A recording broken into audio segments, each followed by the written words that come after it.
Hello there, ladies and gentlemen, and welcome to another episode of Cookiecast. Today on Cookiecast, it's our wrestling podcast, Getting Over.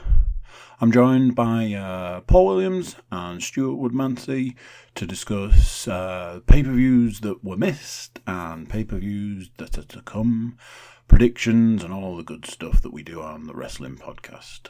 So this is it. This is Cookiecast presents Getting Over.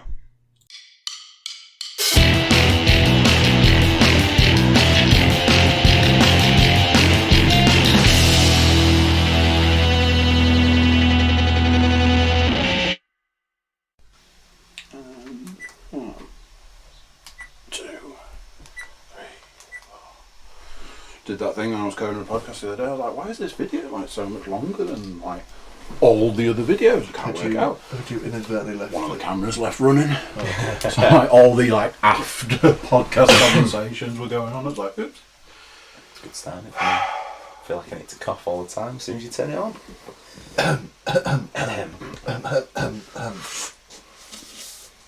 This feels weird. I've not recorded a podcast in several weeks. It will be 3 weeks? 3 weeks or a month, something like that. Do you know what did dawn on me today? Next week there definitely won't be a podcast recording, and do you know why? Because none of us will be in this house. Next Wednesday. There's something happening that podcast might be on tour. Oh, where are you going? Lads on tour. Lads on tour. Lads. Lads. Little trip to BC. Birmingham Bristol City. City. No. So we're staying within the city. Oh, Bootham Crescent. Oh, is that York City versus Hartlepool United? Has that already come round? It's a week to me. This is where it's thrown me off because back in my day, it was still the old Kit Kat Crescent when I was here. Yeah. And it's nice to say. Back in my day. True story. You want to wash your mouth out, my friend. Can I say that we've kicked off a wrestling podcast by talking about football? Well, we've got to stick to form, haven't we? Absolutely. And I definitely think before we get into any of this, it's your turn to do the intro because you dropped it on me twice live in the last one. So welcome, ladies and gentlemen, boys and girls, children of all ages. Welcome to. Have you got new ink? When you say new, was there as much colour on your legs as this before? What, you mean like the colour on your legs? Yeah. That's the last one. That was pretty new. Anyway, sorry, I was halfway through it. Welcome to the latest instalment of Getting Over. Number 5. 5 time. Getting Over. Cookiecast presents Getting Over, the wrestling podcast. So you might have noticed that we might have had a little bit of time away, and we kind of wasn't intentional, I guess, but like life is life, right? So we've got a little bit. We thought we'd do a little bit of a roundup between what's gone and what has been. So the last thing we did for the regular listeners will be the Money in the Bank. Oh, do we have to cover this? I know he's not here, but oh god. Well, I'm sure that we're about to possibly give something away, but. Mr. Panas may well be making an appearance, seeing as on the last episode we did say if he won the predictions, he would get a regular seat. He basically was going to be a regular guest. And so it wasn't even just by a little bit. It was like it's now all come flooding back. I have changed all of my tactics for picking wrestlers in the future. Have I heard of him? Yeah. Well, it's completely come flooding back to me now. I know the real reason why we didn't do a post Money in the Bank predictions, because I was giving it big licks, like saying Bailey. There's absolutely no chance of her winning that match. So you basically what happened in that match, Paul? Horrible freak. He's a grotesquely ugly freak. Mm-hmm. Just to put it into perspective as to how much James absolutely whooped us. Me and Matt in fact, actually, I'm doing myself and Matt a disservice here. Let's start at the bottom, shall we, Paul? Mr. Panas predicted 9 correct matches. Jesus Christ, there can't have been many more than like 10. He got 2 wrong. Jesus Christ. That is it. 2 wrong. I mean, talk about beginner's luck. Well, I honestly think there was some insider trading going on. Let's not talk Andy's contribution down as well, because he finished second in a very respectable 7. Well, I didn't know that. Me and Matt somewhere near the bottom with 5, but Paul middle of the road. That's fine. Paul severely in last place with a whopping 3 out of 11. What is happening right now? So James gets the regular seat and Paul gets booted out by the by the prediction. So I get reduced on the four-way chair. I get reduced to being a guest appearance maker, not a regular. Can you put that in the contract, the details section on the write up for it? Yeah. Joining us this week is now boosted down to contributor Paul Host Williams. Stuart Woodmansey and co-host James Pannax, who are joined by contributor Paul Williams. Yeah, but can you count 3 as a contribution? Probably not. No. So, I mean, any time you want to stop, taking the piss, you feel free, my friend. Mate, I've known you about 16 years. Let's get to stop. So very, very briefly, the main things coming out of that match was that out of that pay-per-view was that Becky is still the women's champion for Raw. I suppose the big deal was that Paul did mention earlier that Bayley won the Money in the Bank, but then cashed in on the same night. So, was that predicted? By me? No. I don't think it was. Because... Did I put Lacey Evans down to win? Yeah, you did. Did I not put something like win but by disqualification or something like that? It's not on the book, it never happened. I mean, this is fucking nonsense. If I knew there was a way we could go back and check. I know. Matt did say that Becky Lynch would win the SmackDown Women's title match by cashing in the Money in the Bank. So that was a bit of kind of a weird sort of forever loop that might have happened, but never did. So hang on, so Matt was saying that she'd win the Money in the Bank contract. Yeah. But she wasn't even in the match. Yeah, but as it turned out, the guy who wasn't in the match won the men's Money in the Bank. Oh, we'll come back to that. Well, there's no need. Let's just dive straight in. We've mentioned it because that was the other big news. So we all picked a men's Money in the Bank match winner from all the advertised participants. And down comes Mr. Brock Lesnar. Broccoli Rob. Really? Yep. And he did just saunter down, stroll up the ladder, unhook the motherfucker, and he's now using it as a beatbox. That's been taken away from him, but that was kind of cool. At this point, actually, I'm going to mention... Have you guys seen Take a UK? Bit of a shout out to Take a UK. Is this a Scottish guy on Twitter? No. Take a UK is a guy who does cosplay as The Undertaker at events around the country, but then donates lots of money to charity. Oh, that's good. He's a really cool guy. Met him a couple of times, and he is one of his props now for his little cosplay... Oh, not little, because it's massive, but his cosplay setup that he takes around. He had a Money in the Bank briefcase lying around in his collection, and he actually turned it into the boombox. That's amazing. Which is pretty cool. But yeah, Brock's been quite good fun actually since winning that, and almost like it's giving him a personality. like he's keeping it in the case. But that's where it went. But he's whoa, Pulp Fiction. He's been doing the whole tease thing pretty well, and obviously he doesn't even have to be there to tease it because they just let Paul Heyman kind of drop that. Paul Heyman, as in executive director of Raw, Paul Heyman. Yeah, we can bring all this in now as well because is it executive director? Is that the title they've given him? I believe so. Yeah, and it's not only then has Paul Heyman been brought in for Raw, Eric Bischoff has been brought in for SmackDown. He's back. Yeah, and his dad is better than ever. Wasn't there not a conversation at some point in time about if Eric Bischoff returned, it was going to be like we'd gone back in time? Yeah, more than likely. Well, welcome to 1995. Yeah, it's fine.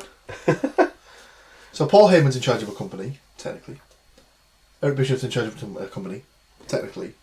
And there's a Rhodes in charge of another company. It's basically just the mid-80s and beginning of the 90s all rolled into one. As far as we know, best times. The book still is stopping with Vince. Yeah, but they've been given a bit more free. Yeah, free they've been told that all decisions on what goes into the show has to still be signed off by Vince, but they can basically bring whatever they want to the table. I mean, I know. I've probably been saying this for 25 years or something, but is it not about time that Vince sort of... He'll never leave. He will never leave until until the XFL launches, and he needs to put pretty much all of his time into that. Well, what I was going to say was, is it not time that he sort of shuffles away from WWE toward? Because obviously he's got another. I think he is relinquishing a little bit more control every sort of like every passing year. It seems that Triple H seems to get more. Goes. But the thing with the guys coming in now is that I was reading. I mean, you obviously take this with a pinch of salt because it's all dirt sheet nonsense, I guess, in the end. But said that Triple H was stepping away from Raw and SmackDown when them guys were coming in because he's going to focus more time on NXT and NXT UK. There's potential there might even be like an NXT Germany or like an NXT China. So is he still classed as NXT UK's principal or whatever it is? Yeah, he is still president, sort of if you will. chief, top dog, if you were. Okay. But I was having to think about just in the last 2 weeks, like what's really changed, because at this point in time there's been 2 Raws and 2 SmackDowns since the change in sort of leadership, if you like, and all I can think is that from the turn of the year till now there's probably been 4 storylines across the whole shows, because there's obviously Shane's been everywhere. I haven't seen an episode of Raw or SmackDown this calendar year, I don't think. No, that's a lie. I watched the one after WrestleMania. I don't think you'd be alone in saying that, because I would suggest that most of the people who probably were watching a year ago have also stopped too.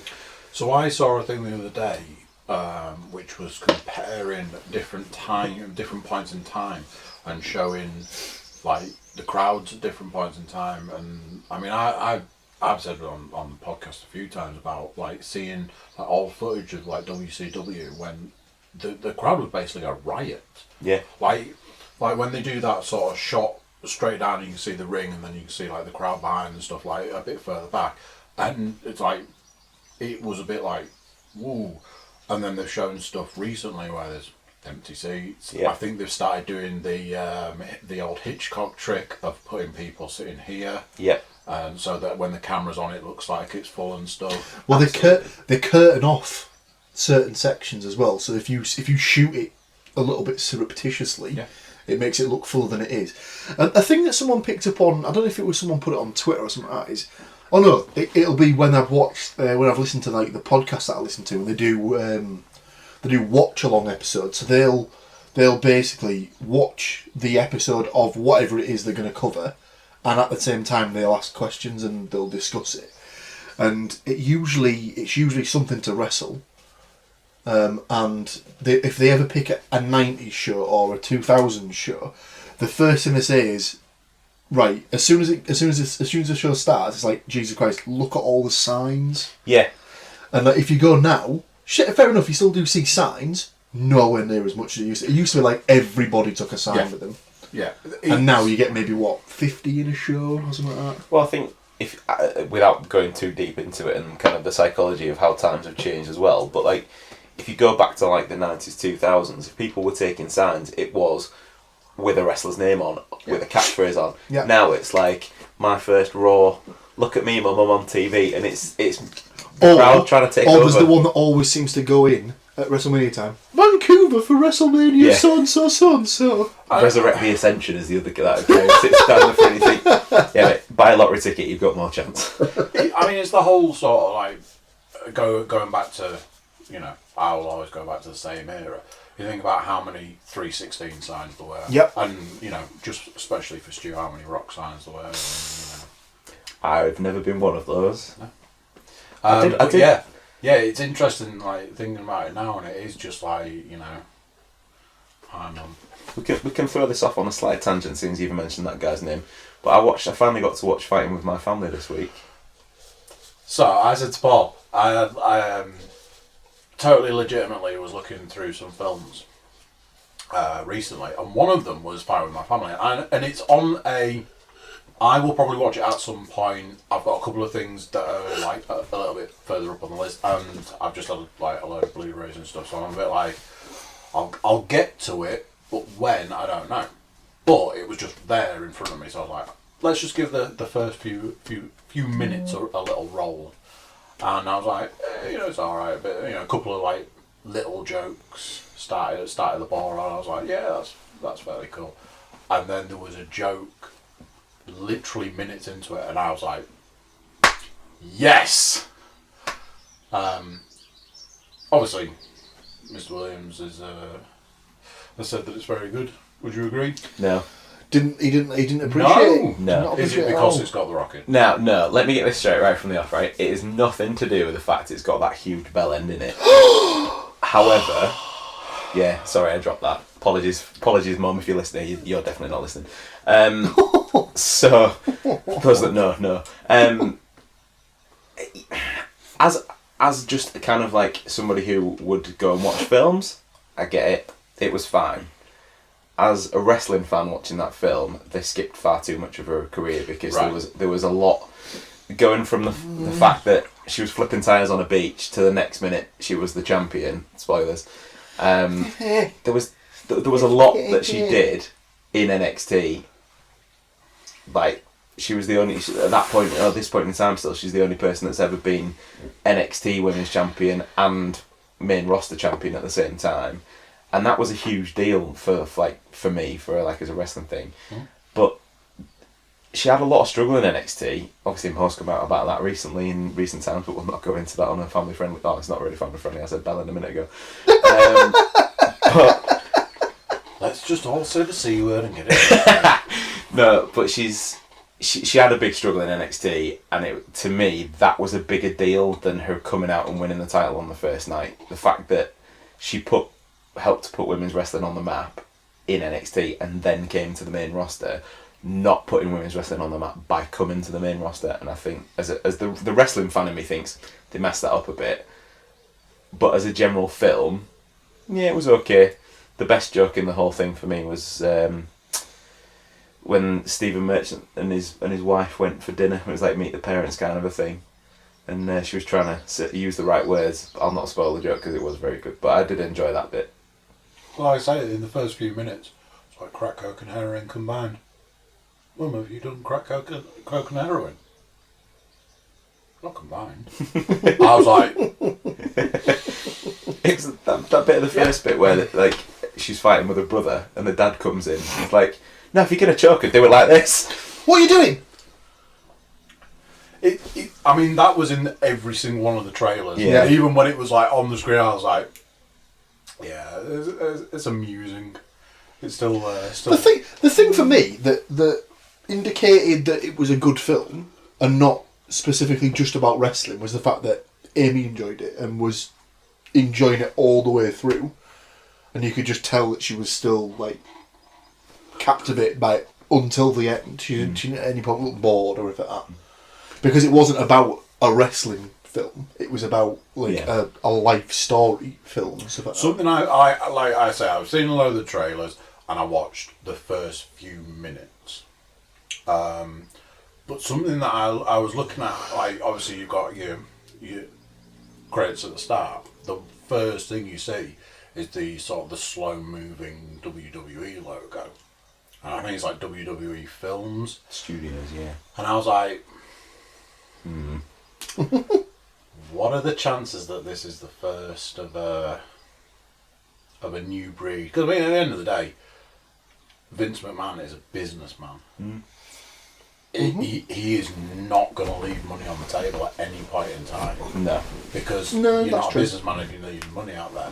That is a film that, from everything I saw, went down quite well. And I imagine that's probably the first of a new breed of films. I'd go so far as to say it was one of the better WWE Studios films. Yeah, definitely. Especially if you've seen The Chaperone with Triple H in it. That was terrible. See, thankfully I've not seen that. Good man. Well done. So yeah, we're bringing it... Was it worse than his addition to Blade Trinity? Yes. Really? Yes. But Blade Trinity redeems itself purely for one massive swear word. So, and that's a Ryan Reynolds line, which I'm not going to say on recorded. So, bringing it back to just where we were going before, with the Heyman Bischoff thing, I only could think of probably 4 main storylines that have been throughout the year. So you'd be talking the Becky Lynch thing, Shane McMahon being all up in everyone's grill, obviously Charlotte kind of hanging around still in the background, like, and then what's happened to Kofi.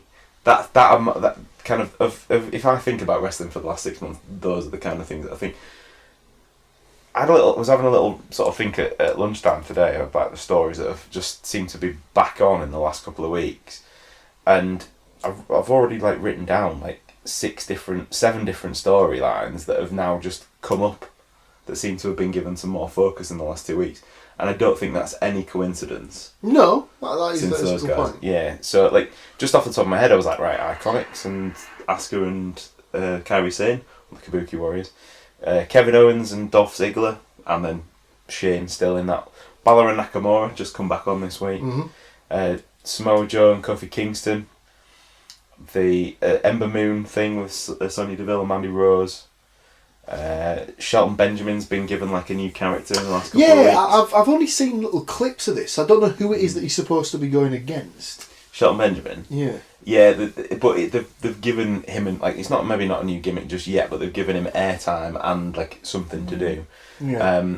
The one that we'll probably come to probably on the next podcast is Aleister Black and his new challenger.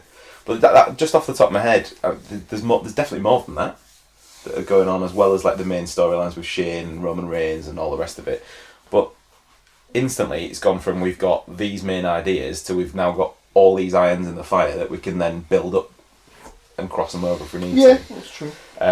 Particularly highlighted for me with Kevin Owens did his own version of the pipe bomb, I guess, this week on SmackDown Live. If you haven't seen this yet, go off and watch it. It basically got it made it look like he'd been let loose with the microphone. I'm pretty sure it was all like scripted, but still, he went nuts on the microphone. He came in like a staff like cameraman t-shirt through the crowd because he'd been banned from the building at that point.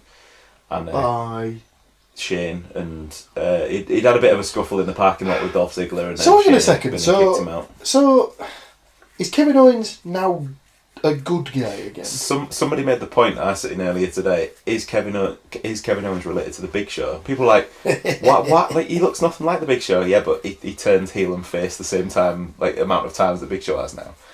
But yeah, Kevin Owens is, I think, going for almost like the Stone Cold kind of anti-hero. He's not a good guy, but he kind of speaks for the people, maybe. Probably highlighted by the fact that he's now using the stunner. Yeah, also that as a move. So, but yeah, the promo that he cut was about Shane taking up all the TV time this year, and like he needs to give other people a chance. And he actually then started name dropping people like Buddy Murphy and Ali and a few others, and the crowd just absolutely ate it up. And it was great. It was a really good promo. I mean, it's an interesting tact, I suppose. At this point, I mean, you said categorically that this is the worst time.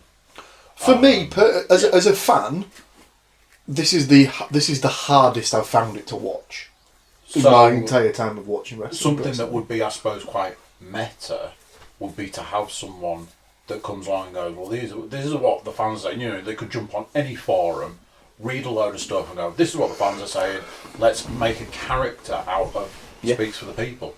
Yeah. It's easy, it's low hanging fruit. Some might say the voice of the voiceless. Yeah, that's another one that CM Punk used about 7 years ago. But he also said that Kevin Owens said this week that he would never call himself the best in the world like Shane has. So there was a few shots fired there as well. But I don't think it's any coincidence that prior to AEW launching, they were like, yeah, I'm not worried about that, not worried about that, not worried about that. So you've done nearly 100,000 pay-per-view buys on your first pay-per-view. Yeah, maybe we should take notice. So it was. Yeah. I mean, it was the fact that when they've just sold the next pay-per-view. It's not Fight for the Fallen, is it? It's the one that's in Chicago. Fight for the Fallen is their next pay-per-view, which is this coming weekend as well. But the next main one, if you like, is they did all out last year, so it's All Out this year. So they're doing All Out back in Chicago, and they're doing it in is it a Sears Centre? Yeah, same place as the last one. Hold like 20. Is it 25,000 or is it 16,000 or something like that? You're the man to ask about attendances, Paul. So it only holds a certain amount, or something like that. But they said that they actually sold out in, I think, something like 14 minutes or something, or 16 minutes. It was, I don't know the exact figure, but it was definitely under half an hour. Under half an hour, so it was sold out quicker than the first one did.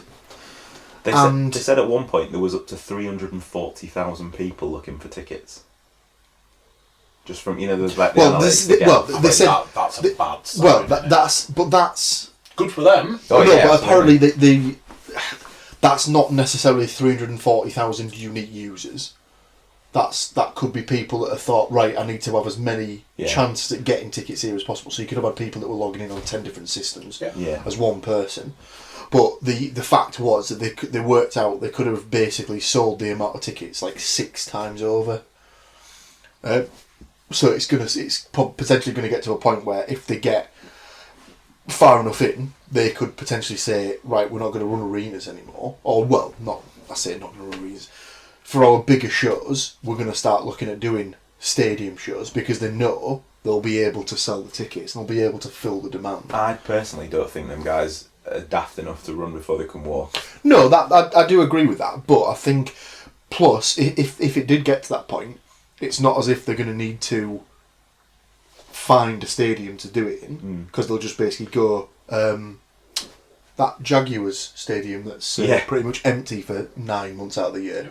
Should we put a pay-per-view on there and put about 90,000 people in that stadium? And how much is it going to cost us to run that building? Nothing. What's because that? You just do it for absolutely free. Yeah. And then it's a case of, can you imagine if you'd have bought Wembley? For them to come over here and put a show on in Wembley and then right underneath the WWE's nose, so that wouldn't go down well. Next summer, what's to stop them running something at Fulham? Yeah. Because they also own Fulham. So there's nothing stopping them doing stuff over here and stuff like that. Obviously, they've got the infrastructure there in the fact that the Khans own the club. There's a cottager's joke, but I'm leaving it alone. Yeah, but people will have noticed. Predominantly, we have talked about WWE through the whole time we've been doing the podcast. I have actually watched Double or Nothing. I watched Fyter Fest, which was the last one. And there's a very good chance I'll be watching Fight for the Fallen this weekend. Basically, it's got to a point where I can't watch any of these things because any time they put something on, I'm on a stag do. Oh, shocking. It's because Double or Nothing was when I was in Copenhagen. Fyter Fest was when I was in Newcastle. Is it Fight for the Fallen this weekend? Yeah. So they're doing the same. They're doing a pay-per-view the same weekend as WWE are. Well, funny you should say that, because that's another thing that I have on my list. They're running Fight for the Fallen this Saturday. See, I was going to say they've tapped into something here. They're doing their pay-per-views on a Saturday, which is perfect, especially for the UK market. It makes so much more sense than doing it on a Sunday, because people will be more willing to stay up and watch it live. I have honestly never understood the Sunday thing. It's just tradition, isn't it? Tradition, because you got to think. You go, right, okay, so this is the number of people and this is the thing and it's going to be on a Sunday. You've got this much of an audience and already you do that. Because there's the audience that are like, I physically can't get the day off work and I'm not staying up and watching it. I'll just watch it Monday night. Then you've got the people who are like, I would watch it if it was more accessible, so I'm not going to watch. You're already taking a big chunk out of your sales, your views, the lot. Saturday night, there's literally no excuse for a Saturday night, because if you work in retail and you work a 7-day week, you might be working a Sunday, but you might not. So it's that you're probably going to get those viewers that you're missing back if you had it on a Saturday. I think the price point is something as well, because the bigger ones are Double or Nothing and then presumably All Out. It's £15 to watch it, which is instantly £5 cheaper than anything that's been on Sky Box Office for the last God knows how long. The smaller ones, Fyter Fest was actually free to air, but only in the US. You had to buy it over here, £8. So I was listening to Joe Rogan today, who had Herb Dean on. You probably know who Herb Dean is, or not. UFC referee. Oh, okay, yeah. He's the big black guy with the massive dreads. Yeah. Interesting enough, other than I find a lot of like Joe Rogan stuff is like it'll start in one place and it'll just go elsewhere. Whereas that was, I'm talking to a UFC referee, so 3 hours of UFC and reffing and stuff like that. But they were talking about the fact that the UFC has moved in America, and I think it's moved to like an ESPN service and another. Part of me wants to say HBO, but I can't imagine that's true. And they were talking about the cost. And like, oh, if you pay this subscription, you actually get the pay-per-views for free. If you pay this, you get it for $5 cheaper, this, that, and the other. And they were talking about how money and pay-per-views make a big difference. So, eight quid's £8. I could spend £8 walking out the front door. You know, it's like £8. You don't want to say it's nothing, but for something you're going to enjoy. In the grand scheme of things, it's small change for what's going to be a 3 hour compelling, interesting show. Yeah. The way that it was aired in this country was through an app called Fight TV, which a lot of different combat sports things are on, and that when it's not the bigger one, which is going to be on ITV box office, it's presented through Fight in conjunction with ITV. There's two things about this, like going forward as well, in the fact that if you sign up to Fight TV, not actually for a fight, you get $10 worth of credit, or whichever currency you're in. So that one actually didn't cost me anything to watch. I watched it for nothing. And if you then have friends who are interested in it, there's like the typical give them like you refer a friend scheme, and then if they order then a pay-per-view, you get $5 for everybody who does it. So if you've got a big enough group of people, you could essentially watch the first 2 or 3 of them for nothing. Which is good. The second thing that was announced recently, which we definitely should talk about, is it was announced about a fortnight ago now that Sky Sports are ending their 20-year relationship with WWE. Yes. I saw this and I was like, oh. What has sparked that? This is a big deal because it's moving to BT Sport. Yeah. Now, this, I don't think, could have come at a worse time for WWE, on the basis that AEW's weekly TV show is going to be put out on ITV4 for free from October. Oh. Every single TV in the land can get ITV, and not as many people can get BT Sport as already have Sky. So, we had this conversation with the football. So, you've got BT, or was it Panos had BT? Both. So we both got BT. But the only reason I bought BT was because it was when I was back at my parents' house, and it was the month before the Ashes was due to start, and BT had exclusivity rights for the Ashes. So BT as a sport channel, let's say, let's just go with like that. They have a very clear business model, and that is get all the sport on BT so that you physically have to have BT.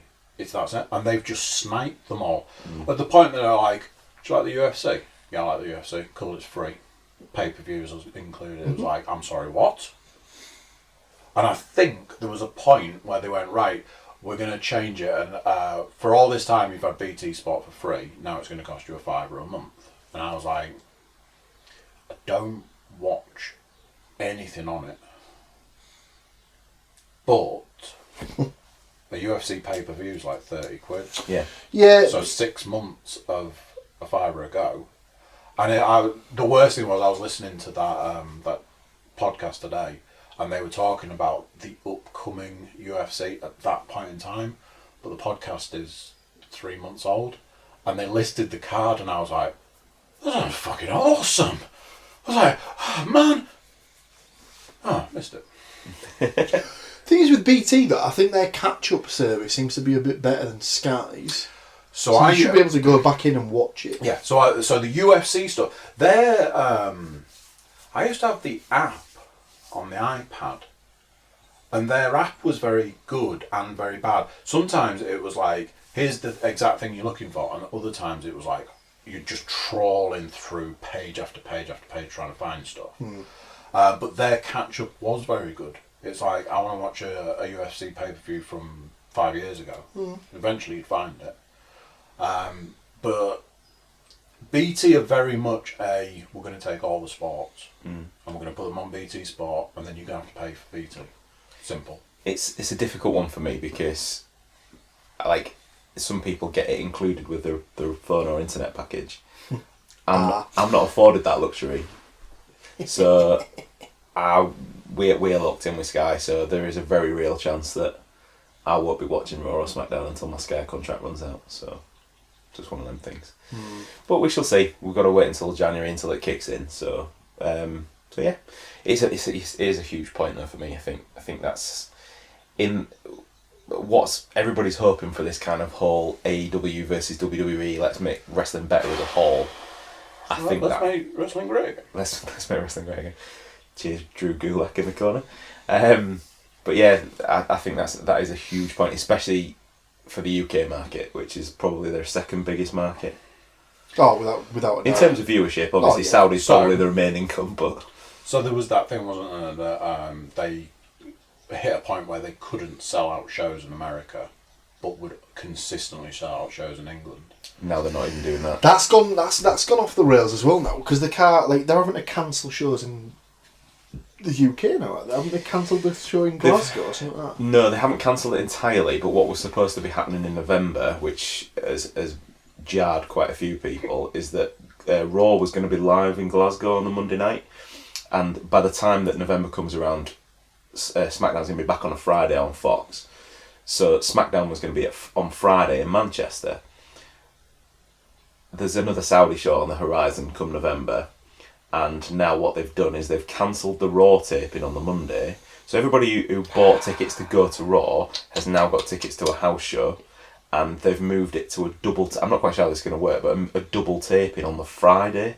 So presumably they're going to have to pre-tape the week before's, or do it live from the States, and then the following week SmackDown will be taped on the Friday night to be broadcast around the world on the Friday night, and then the following week's Raw.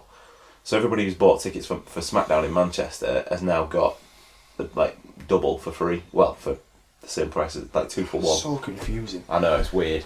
But speaking of Saudi, obviously that's happened since the last podcast as well. Aye, the old Super Showdown. Money Grab in the Bank or something, was it called? Money Grab in the Bank, nice. Super Showdown.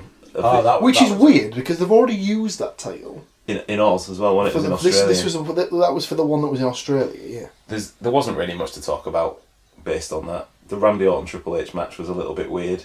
The main talking point coming out of it is how Goldberg should never ever be let back in a wrestling ring ever again. It's saying something when your combined main event age is over 100. That's not good. I'm pretty sure this is the event, isn't it, where he goes through his pre-match ritual of headbutting the door, and he'd already kind of split himself open a little bit. I don't think he does that. I don't think he did that anymore. He said that he did it once when he came back for the Lesnar thing. He did it before a Raw, but then obviously was bleeding, so he was like, yeah, I'm going to stop headbutting the door now. Inside the first 2 minutes of the match, though, managed to knock himself out on the ring post. Yeah, he ran straight into the post and cracked the top of his head open, so he was just bleeding everywhere.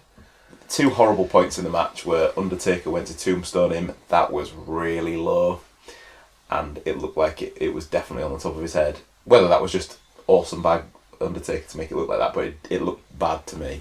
But the other point was that Goldberg was literally out on his feet, and he tried to jackhammer Undertaker and almost dropped him perfectly on his head. Almost put him in a wheelchair. Terrible. Undertaker's made a couple of appearances on Raw since, which seems to have redeemed himself somewhat. So, like, the blame has kind of moved away from Undertaker, which the guy's got the reputation, so fair enough. He will be talked about on the next episode of the podcast because he's got a match coming up at Extreme Rules. Tag match, however, so we shall see where that goes. But that was kind of the main thing coming out of Super Showdown. Not really much happened. Yeah, it was just a bit of a non-event, really. Yeah. It was. I watched it, obviously, but nothing of note happened. It's just been renamed Super Cash Spaff by the Saudis, isn't it? Because they just, like, blow everything Super Cash Spaff. Yeah. They should, I honestly imagine as they're getting off the plane, it's just a fleet of gold Lamborghinis waiting for them. That's honestly how I picture it in my head. Just gold Lamborghinis lined up, and they're just like, there's some keys for you, and there's some keys for you. So it's the bit from Dumb and Dumber. There you go. There you go. It's the Oprah There you Winfrey go. gif all over again. You've got a car, and you've got a car. You've got a car. But that was the main talking point coming out of that show. But the best thing that happened in all of that was what happened with the 24/7 title on the way there. So R-Truth was the champion going in. Goes to ring Carmella when they'd stopped off. I think it was in Frankfurt or somewhere for refueling. Stood on the tarmac at the bottom of the steps. Yeah. We're just getting off. We're just here for refueling. And Jinder Mahal sneaks down behind him, rolls him up on the tarmac to become new 24/7 champion. Runs off back onto the plane, hides in the toilet where he does. Sneaks out when everybody's gone to sleep. They're in first class, so they've got them swanky little beds that they can actually lay down in. Covers himself completely head to toe in a blanket, so he thought he was safe. R-Truth then wakes up when everybody else is asleep, finds a referee, lays one finger on him whilst he's asleep to win the title back, and then went and hid in the toilet for the rest of the flight.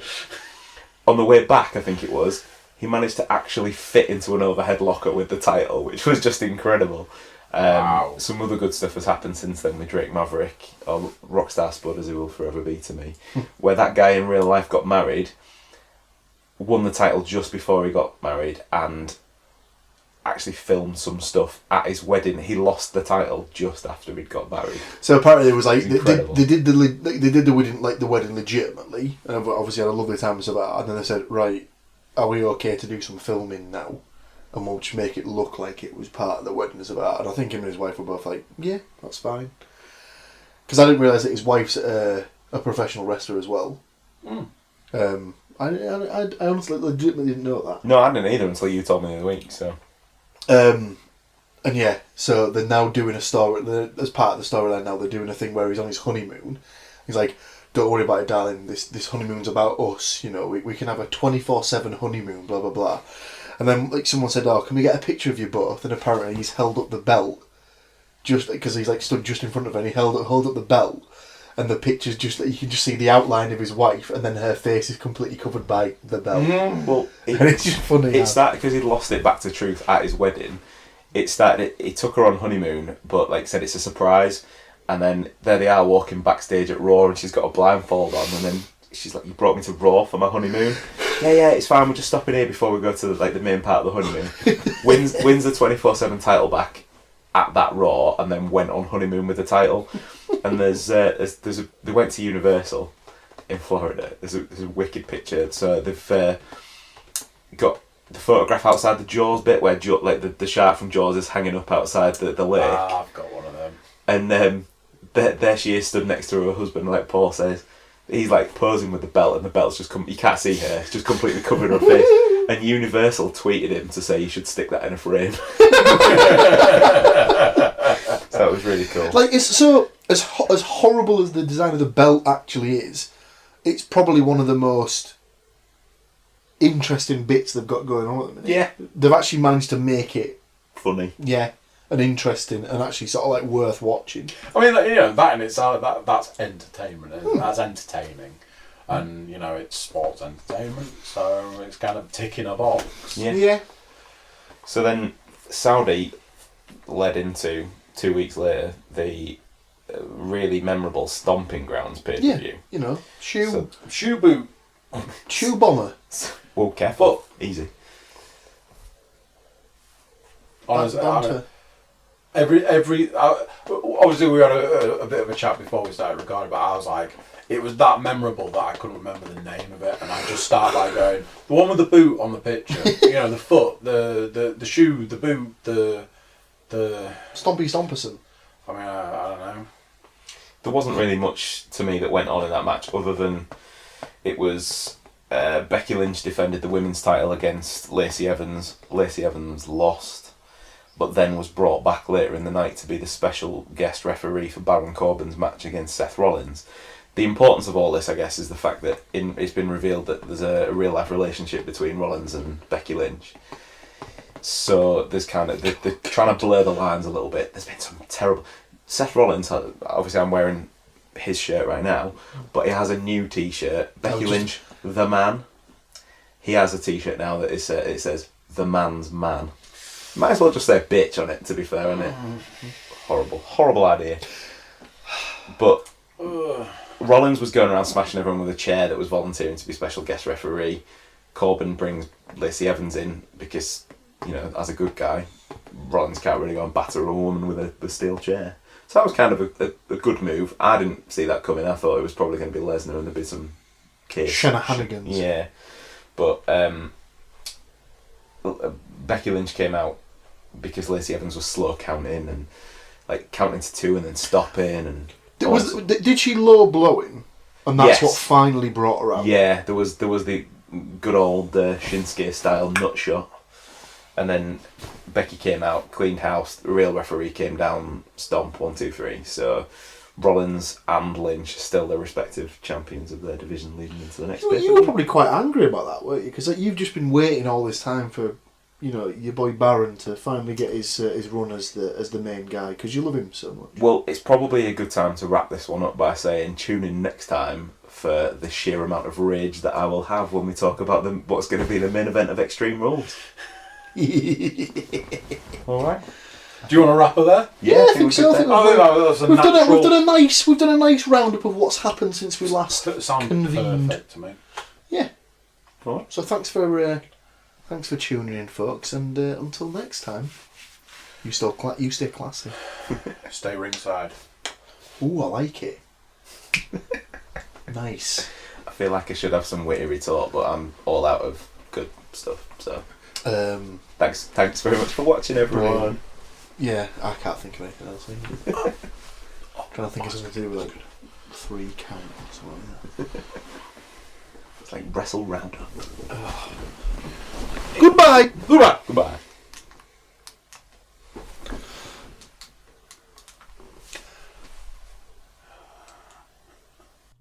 So there you go. What do you think of that? Another one done, another one in the bag. Wrestling goodness. As always, big thank you to Stu for travelling all the way over. It's always appreciated. This is kind of part 1 of a 2-parter. We took the opportunity to cover all the stuff that we'd missed and all the stuff that was coming up.